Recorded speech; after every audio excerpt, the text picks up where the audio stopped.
Heroes. We see them in everyday iterations of pop culture, from video games to movies to comic books and back. Marvel just topped the world record for the highest grossing film ever, Avengers Endgame, with the superhero blockbuster. But there's something interesting about heroes. Their stories, their origins, their actions, but what exactly makes them a superhero? Do superpowers make a superhero? If that's the case, then should we reconsider where Batman fits in this description? Or should we consider where Krillin from Dragon Ball Z falls, since he's technically the strongest human? I guess it could be argued that firing Destructo Discs is technically a superpower, but if Batman can create a suit of armor strong enough to rewrite timelines, I think we've gone too far down the rabbit hole. But what about their motives? If someone thinks they're doing the right thing, does that make them a superhero? Goku just wants to fight people stronger than him. And yeah, he has no problem saving the world when he needs to, but would we consider that what makes him a superhero? Even better question, does Saitama's unwillingness to fight anyone because he's just stronger than them make him a superhero? Probably not.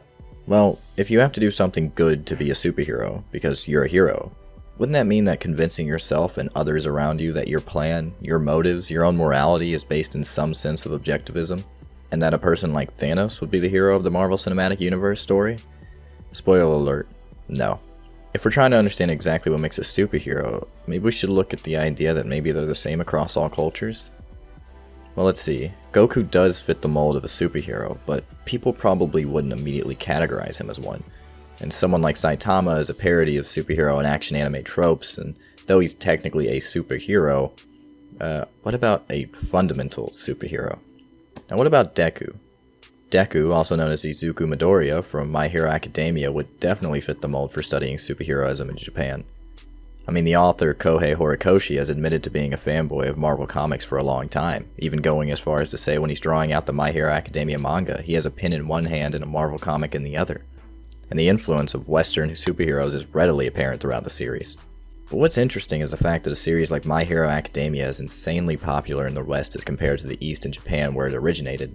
Now, this is not to say that it's not wildly popular in Japan as well, but there seems to be a cultural difference in what the market in the East and West demand, and what they consume. If we take a look at the fact that the Detective Conan movie was able to topple Avengers Endgame gross earnings in Japan only 4 weeks after the release of the movie, we can see that there's definitely a difference in what types of entertainment appeals to different audiences, especially comparing Japan to every other country on the list. This isn't even mentioning the fact that My Hero Academia in the West has doubled in popularity as compared to fans of One Piece in the West, according to Google Trends. And the fact that the My Hero Academia movie, My Hero Academia 2 Heroes, got an extended international release and an English dubbed and sub version in the States, simply because of the popularity of it. Now this video isn't just to gush about My Hero Academia or superheroes, but to actually try and understand where these differences may stem from between superheroes in the US and Japan.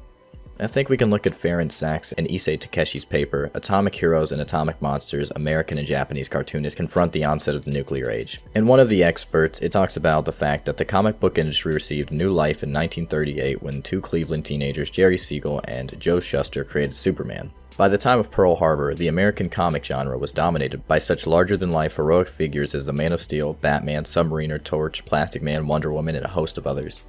And yeah, this is all a mouthful, but what exactly does it have to do with superheroes? Look at it this way. After World War I, the Great Depression struck from about 1929 to 1941.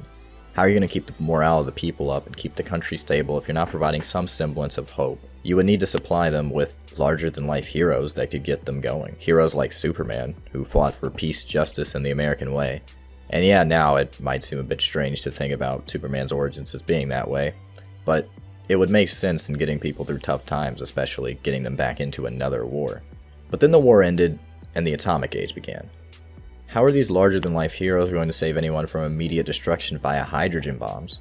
Well, this is where Japan and America differed on their approach to creating superheroes to save the day against nuclear weapons. In the paper, it also mentions that Bender and Beck created a number of Captain Marvel, not the Marvel Captain Marvel, but the DC Captain Marvel, nowadays known as Shazam, atomic parables. So America took the approach of attacking the problem head-on, discussing that even these heroes might be hopeless to stop nuclear war. In a sense, this was the essence of kawaii, or nostalgia, a sense of wanting things to basically go back to the way they were before. But Japan took a different approach. Godzilla, or in the Japanese pronunciation, Gojira, King of Monsters. Godzilla was a stand against nuclear weapons as a whole. They're too dangerous to be allowed in the world because just imagine what they could do unchecked. Japan didn't bring a pessimistic view into the world, but more an apocalyptic one. One where the world was destroyed and everyone was helpless to stop it. One that was maybe inevitable. What if the bad guy brings big weapons? What if we're not strong enough to stop it? And what if the bad guy wins? Japan, being the only country to ever have had nuclear bombs used against it, is definitely part of the reason there's a difference between how superheroes were born out of the war in the East and the West. And that's just the reason for the culturally viewed aspect of it. What about the practicality of it? Well, in Salaryman Masculinity, a One Punch Man's Kinnical Narrative by Joe Young, it's stated that One Punch Man is built on an ideology of salaryman masculinity. As simply put, salaryman masculinity refers to the idea of men as providers for a family. Conformity to a masculine image entails work-centric lives revolving around production. Mitsuho Aoki notes that salaryman masculinity is a post-war byproduct. The image of working men, most of them fathers, legitimizes a corporatist productive social fabric. Such an image upholds a broader apparatus colloquially referred to as Japan Inc. This expresses cultural differences between America's work culture and Japan's work culture. Japan's work culture focuses more on the collective as opposed to the individual. So Japan doesn't focus on the individual hero. Japan is a collective homogeny of people. America does focus on the individual. America is not a collective homogeny of people. It's actually the antithesis. America likes Captain America because he's the embodiment of American ideals coming from the bottom and sticking up for the little guy. America likes Batman because he has no powers, but he's able to fight on the level of gods. And that could explain why America might like Deku, the kid who was given nothing but tried his hardest his whole life until he was recognized. Japan likes Godzilla because it presents their fears of what could happen to the rest of the world had they been in their shoes. Japan likes Detective Conan because Avengers Endgame might be cool, but it's not their heroes who were born out of World War II that they see on screen.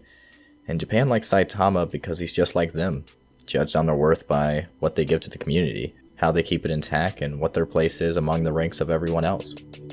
We all want to be heroes, maybe even superheroes, the good guys of our own story, but we also have to realize we all just see these heroes in a different light. Maybe hope, maybe demise.